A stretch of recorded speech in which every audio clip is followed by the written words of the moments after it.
Waalaikumsalam warahmatullahi wabarakatuh. Halo teman-teman serta Bapak Ibu yang saya hormati. Perkenalkan, nama saya Syafa Aisyah Farhana. Saya bersekolah di SD 2 Sidoarjo. Pada kesempatan ini, saya akan menceritakan sebuah kisah yang spesial dengan judul Sambatan Rumah. Cerita ini terinspirasi dari tradisi sambatan di Desa Sekor, Jawa Tengah. Baik teman-teman, yuk kita mulai ceritanya. Gak usah pakai mic, ya. Ush.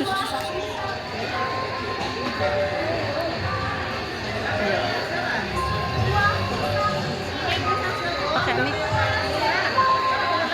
Enggak kurang seru ya. Pakai mic.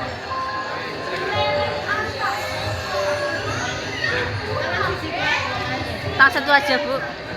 Yang tidak pernah tertulis dalam buku pelajaran sekolah, tetapi selalu tertanam dan melekat di hati warganya.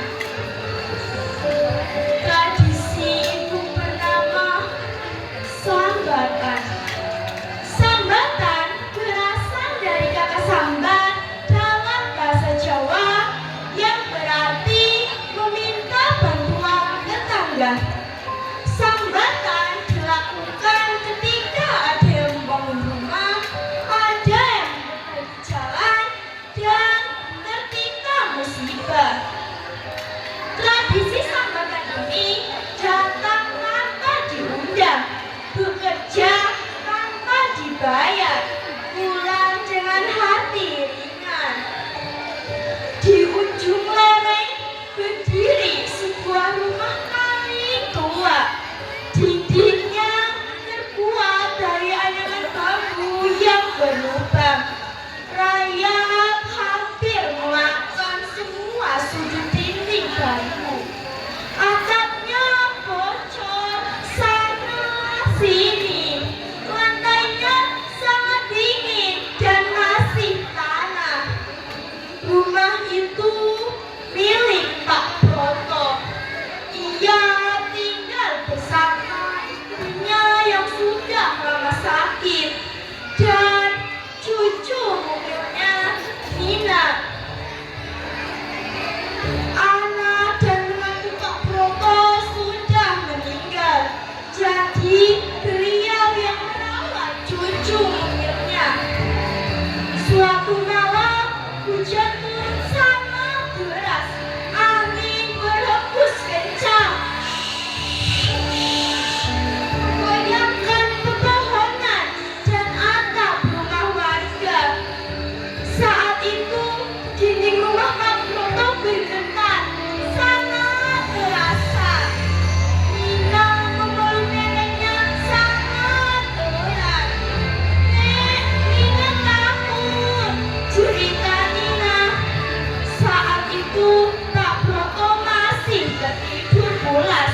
Beliau terbangun karena mendengar cerita cucunya. Opo ini, Pak Broto dengan sigap lari ke depan untuk menahan pintu rumah yang hampir lepas. Namun tiba-tiba, brak, hampir seluruh dinding rumah roboh. Rumah itu tidak sanggup menahan amukan angin. Pak Broto hanya dapat terduduk di tanah, menatap sisa-sisa rumahnya dengan mata basah. Kemana lahirku ini? Keluh Pak Broto. Pagi harinya kabar itu menyebar cepat.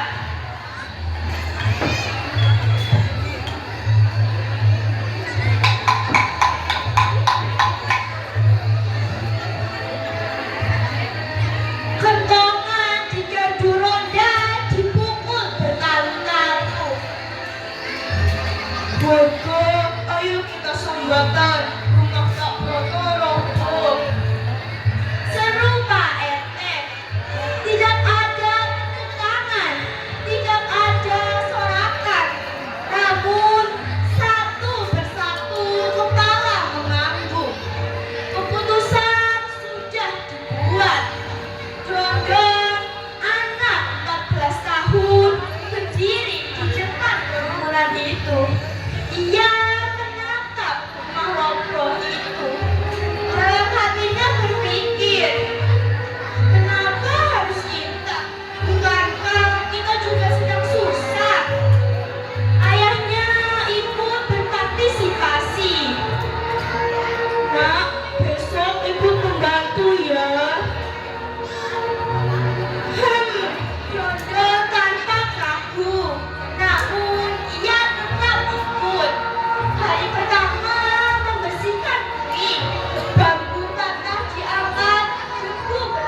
Tubuhnya hampir tertimpa.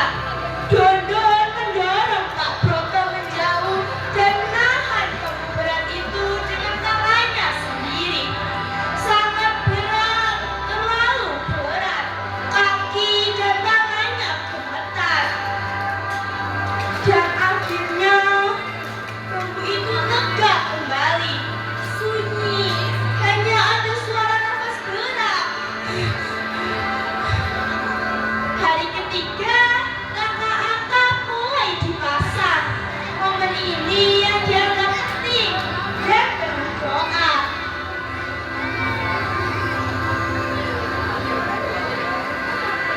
Pak RT menjelaskan kepada warga sekitar.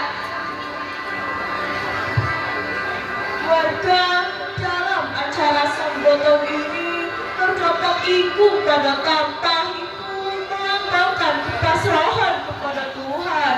Jenang abang putih sebagai tanda keseimbangan hidup. Nasi kelupan melambangkan kebersamaan. Tebu berarti keteguhan. Dan padi sebagai simbol kemakmuran. Dondon bertanya, "Kenapa menggunakan kelapa muda, Pak?" Pak RT menjawab, "Di dalam tokoh menggunakan kelapa muda itu melambangkan bahwa kelapa itu semua bagiannya bermanfaat. Kita sebagai manusia pun juga harus berguna seperti diibaratkan kelapa."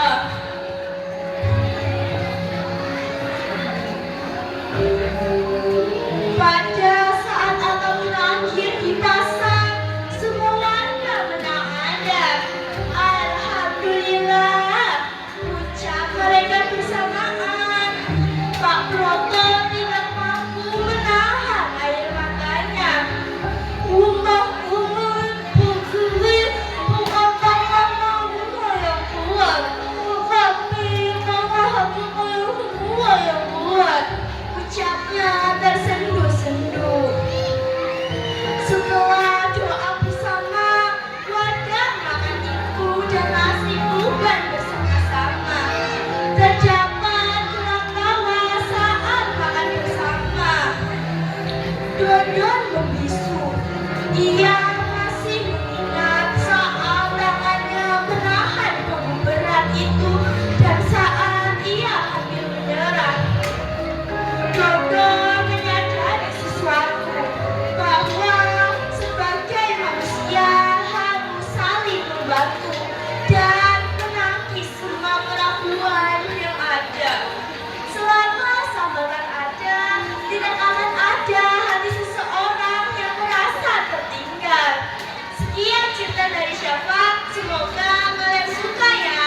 Wassalamualaikum warahmatullahi wabarakatuh. Waalaikumsalam warahmatullahi Tepuk tangan semuanya untuk Mbak Samba.